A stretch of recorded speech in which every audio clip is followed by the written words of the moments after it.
Hey nerds, Farmer Jesse here. Welcome to Growers Daily, your daily dose of ecological farming insight. It is Tuesday, February the 4th, 2025, and today we're talking about compostable bags for produce, slowing down to speed up, and do weeds tell us really anything about our soil conditions? So let's do it.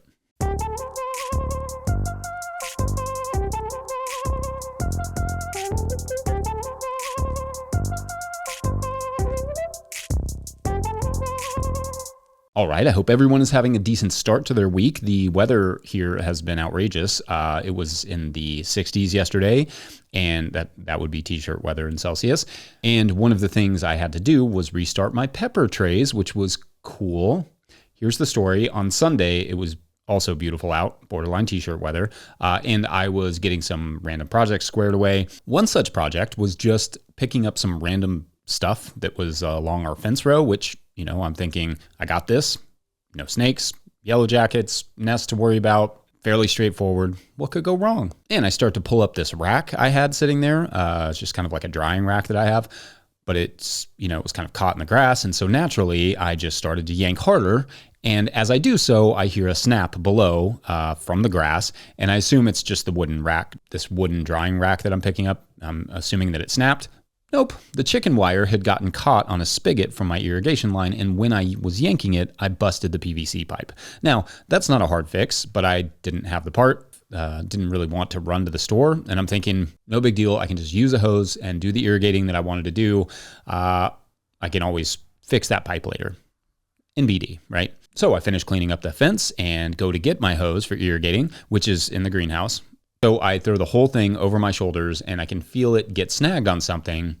And for the second time, instead of investigating what the hose is snagged on, I decide to just give it a yank to see if I can free it, which totally works, except I hear a crash behind me. When I look back, I see the table where I had the peppers kind of just resting there and a tray of pawpaw seeds I'd started this weekend laying on the ground in a giant heap of seeds and potting soil all mixed together. So I scooped it all up into a tray and cussed a little bit, to be honest, and some of that will germinate, but there is no way of knowing what is what. I mean, obviously I'll be able to tell the pawpaws apart, but it's impossible to know which peppers are going to be which is fine, but I don't want to plant like 20 hot pepper plants accidentally and not enough sweet pepper plants. It's a very frustrating accident, to be honest, because we were getting close to germination on those, but it's also a frustrating loss because twice in a row I yanked instead of looked to see what the problem was. By the middle of the season, I typically get in a good habit of patience and thoughtfulness and not just jumping straight to the good old yank, but rather making sure I understand what the problem is first. But the early season is always the worst for mistakes like this for me because I'm out of practice, out of habit. Now, accidents are going to happen all season, but especially in the middle of the season, it becomes essential to minimize them. Is a break in the irrigation line primarily used for our wash pack, honestly, but is a break a big deal in early February? Not really. Annoying, sure, but if it's July, then I have to stop whatever I'm doing and go get that part and then fix it immediately. A dropped table of plant starts in February is a slightly bigger deal because it sets you back a full week or more on production, but still not as big of a deal as in July when I would have 10 or 20 trays sitting on that table, not just one or two. Anyway, it was a nice reminder to slow down and take my time, get in the habit of favoring doing things over getting things done. You'll hear that term, slowing down to speed up, a lot in the farming world, and it's good advice to just have in your head all the time, like even in February. Certainly, you still have to move fast, quickly, and develop a good economy of motion, but slowing down becomes essential for eliminating or reducing mistakes that cost a lot of time and effort, and sometimes fill the swear jar. Unfortunately for me, I was out of the habit. Moreover, it's not something that can be in your head all the time, all day long. It's not something that my even mentioning it or thinking about it will necessarily help you or me. It's something you have to learn and ingrain and make a habit out of. Regrettably, it is often a series of mistakes that reminds me to slow down. Anyway, cheers to early mistakes, hopefully reminding me to slow down so I can prevent mid-season mistakes later. I feel like if I had done a big fall and winter garden this year, perhaps I would have stayed in the habit, or you would think that this show would keep me in the habit, given how incredibly detail intensive it is to produce it, but you'd be wrong. Another side of this is, of course, not having a table that could be knocked over with a hose holding valuable trays on it. But again, that was a quick fix that quickly fell apart. Maybe by year 20, that lesson will be ingrained enough that I won't make those mistakes anymore. But then what would I have to talk about? Anyway, thoughts on slowing down to speed up? Let us know. We'll take a quick break before talking about biodegradable/compostable packing. Just like that. BRB. Today's episode of Growers Daily is brought to you by RX Soil. Curious if your soil will be ready for planting this spring? RX Soil can help you find out with their at-home soil test kits. They'll ship it right to your door. Just send it back, prepaid shipping, and you'll have your lab results in just 2 business days. Their reports are simple, with tailored seasonal recommendations for fertilizers and amendments. Order now at rxsoil.com and use code DAILY, DAILY, for 10% off. Begin your soil prep now for a great spring with RX Soil. All right, back to the show.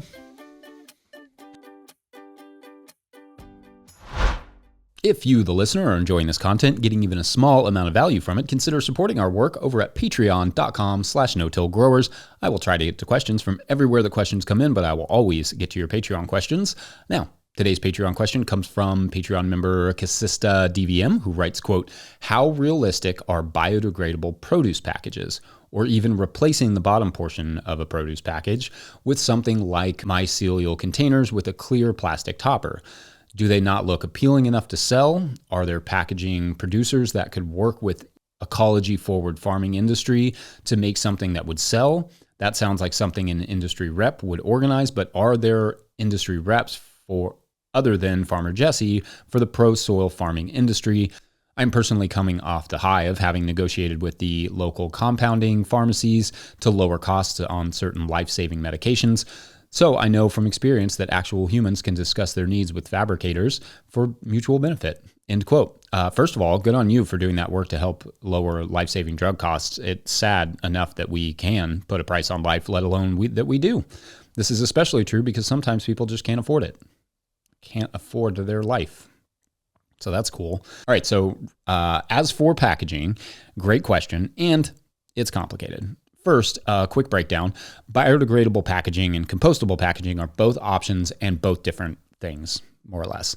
Biodegradable, quote unquote, has a longer timeline and does not generally mean that the material can be composted, but it does mean it will break down eventually, at least into its constituent parts/ingredients, which is better, but it does depend on, what those parts are. And by parts, I mean chemicals or whatever additives. That's a broad generalization, as there are several different types of biodegradable bags, but that's kind of the idea. Certified compostable means that the package can be decomposed fully under commercial composting conditions, so long as the temperature and moisture are right. Ideally, in terms of packaging, certified compostable packaging is what we would all use and what we would need more of. There are a few producers of bulk certified compostable packaging. For most produce, kind of to your question, the package has to be clear to sell it, and it can't be too breathable for some stuff like lettuce or wilt in the fridge. This rules out many options, like any cloth options. Though to your idea about a brown container with a clear lid, maybe there is an option for some sort of hybrid, but there are clear options that exist. There are certified compostable clear clamshells that you can get through various companies like the king of all shipping fees, Webstaurant. There are also certified compostable cellophane bags out there, which cellophane is the primary option for clear produce packaging. Not all cellophane is created equal. However, as cellophane made from things like hemp, wood, pulp, etc., generally contains some additives that may not decompose the same, so it does have to be certified compostable ideally. There is, of course, the not small issue of cost. These compostable packages can be 20 to 40 cents a bag and a little more for clamshells, and I'm talking in bulk here. And when you're selling thousands of bags every month, that's no tiny expense. Compared to regular plastic bags that cost somewhere around 2 to 4 cents a piece, when you're using a couple hundred bags per week or more, 40 cents a piece is a considerable cost. Depending on your scale, you could be spending as much on your bags as your fertility. Certainly, this cost can be passed on to the consumer, but the customer has to be good with that as well.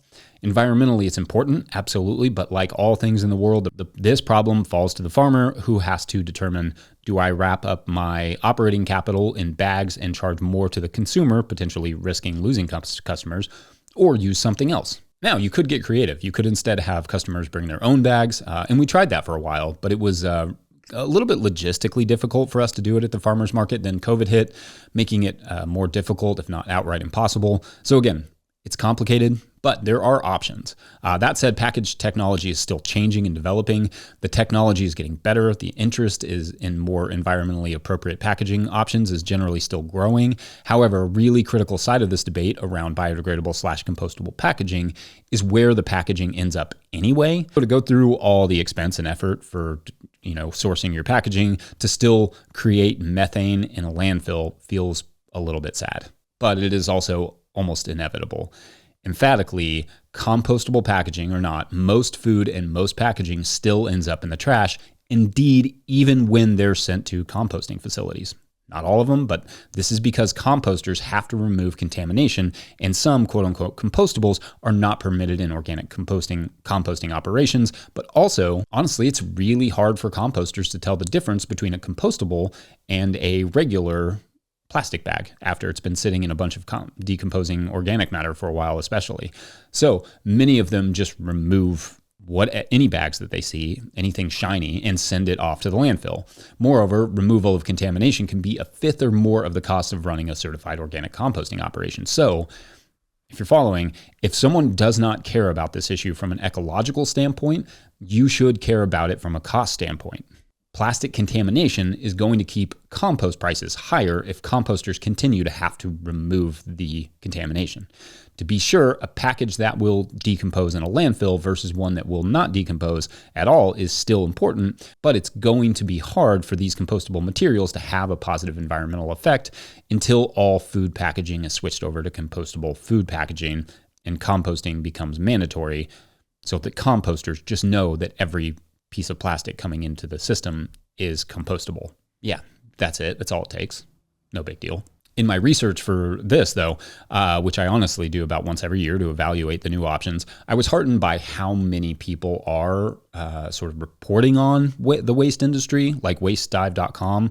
They seem to do a good job, but also lots of companies and organizations and composters are working on this issue of food waste and packaging and compostables. So I don't have a specific answer for the industry rep part of your question, but there seems to be quite a few options informationally and also just on the production side. I mean, I love this question. Thank you for it. I'm actually feeling more inspired than I have in years to explore some of these different and new options and report back.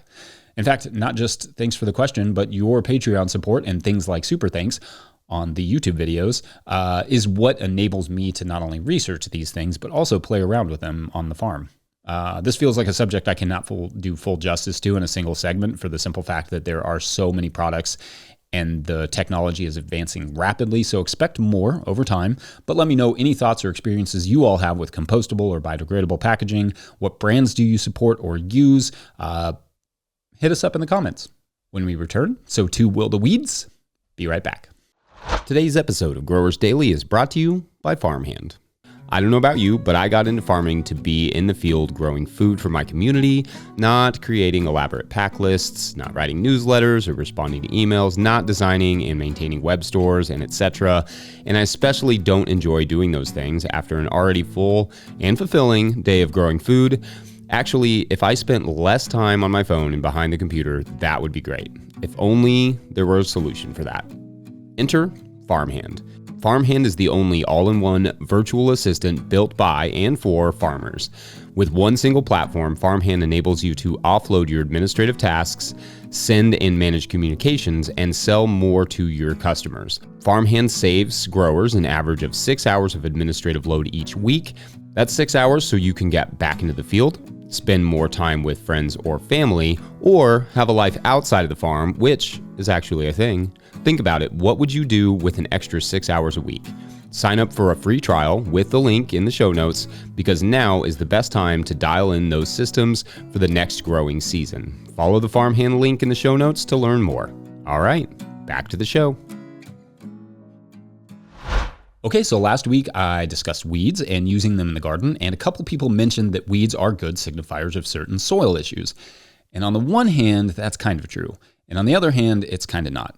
To be honest with you, using weeds for nutrient deficiency identification or evaluating pH and all that stuff is not super well supported, or at least it's not very helpful. Certainly there are weeds that have narrow nutritional needs, but by and large, the role, if you will allow me a small anthropomorphization there, of weeds is to cover disturbed soil as quickly as possible. In reality, most weeds are just advantageous recovery species looking to get in wherever they fit in. Disturbed soil is often slightly more bacterial leaning in nature because, as we have also discussed, tillage promotes oxygen-loving bacteria over fungi. Disturbed soils are often also more depleted because those organisms consuming the organic matter or leaching of nutrients, or all the above. So for that reason, there is some evidence that weeds do not thrive in healthier, more microbially balanced soils. But in that case, weeds are only telling us if our soil is disturbed and maybe not as healthy as we'd like it to be. They're not telling us what the chemistry looks like.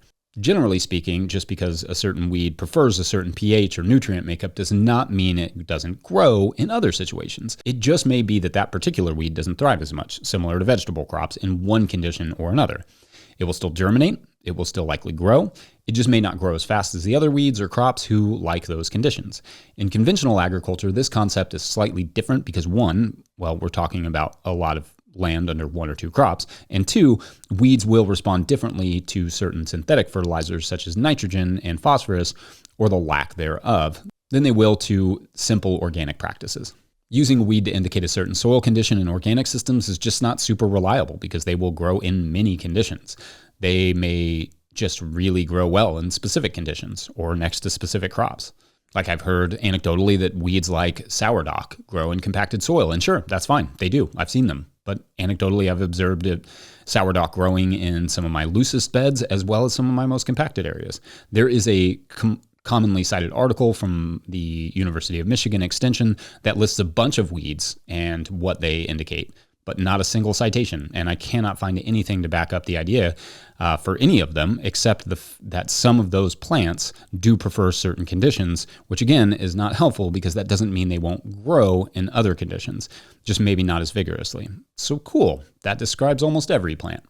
And if weeds are getting to the point that you can tell which ones are thriving and which ones are not, well, the giant weeds there will be a bigger problem than any nutrient deficiency they illuminate.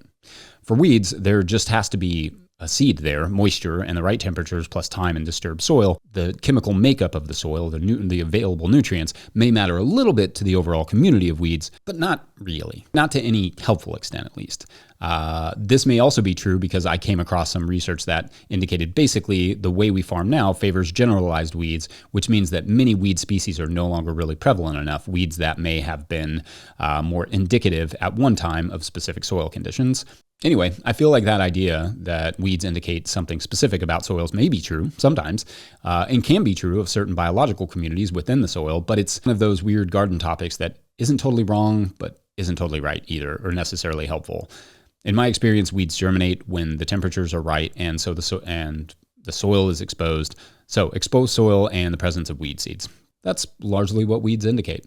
Anyway, I don't want to pretend I've looked at every piece of research on this particular subject, but I did spend a fun, nerdy morning on it. So let me know your thoughts, as always. Otherwise, that's a wrap for Tuesday. But before we go, I want to give one last shout out to the good folks over at Rimmel Greenhouses for making this show possible. And these live reads are super fun. So, we'll see how good I can get at it by the end of the month. Whether you're growing tomatoes for market, flowers in the spring, or vegetables for your family, growing in a high tunnel protected from the weather provides the right environment for a harvest you can count on. Rimmel Greenhouses are strong, durable, and easy to assemble, offering the quality you need to grow productively year-round.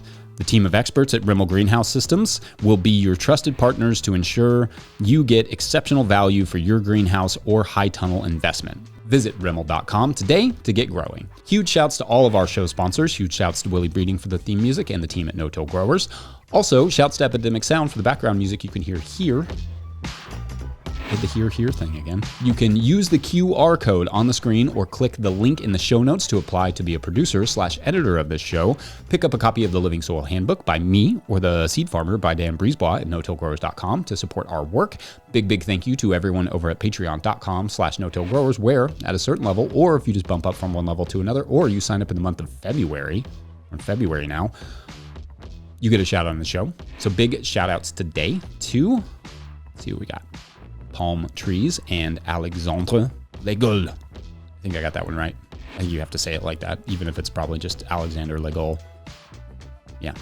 This is actually the story of a couple ecologists who wanted to start an app, like a startup, and for ecologists and farmers to kind of get together, start working together. And it took off like gangbusters, but then they realized that the inadvertent effect was that they'd kind of just created like the most nerdy online dating app ever. But good on them. Yeah, that's a good combo. That's smart. Anyway, thanks for watching and/or listening. We will see you tomorrow. Tomorrow, Wednesday? That's a day we do. Yeah, we'll see you then. All right, bye.